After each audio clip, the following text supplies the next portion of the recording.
My father demands that I give my half-brother a job and a piece of the land I inherited from my grandfather after he abandoned me. They tried to attack me, but they all ended up on the floor. My dad and his siblings hated my grandfather for good reasons. Growing up, their dad was an abusive alcoholic towards them and my grandmother. When she died, my dad and his siblings all left home when they turned 18 and never returned. Except for my dad, none of them ever spoke to him again.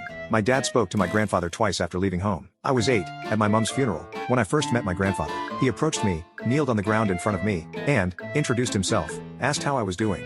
But before I could say anything, my dad had pulled me away from him. He yelled for a bit, then dragged me away. I was 11 when I met him again. When my dad dropped me off at his house and left me there, a few years later, I discovered it was because my dad's new wife didn't want me around. You might think my dad was a boss for doing that. I know I did, but it turned out to be the best thing he could have ever done for me, even if I hated him for it. My grandfather and I became very close. His alcohol-filled days were long behind him, and he taught me everything. He owned a lot of land. A lot of land. He taught me how to grow vegetables, farm, maintain the property and look after the land, care for the animals, and hunt.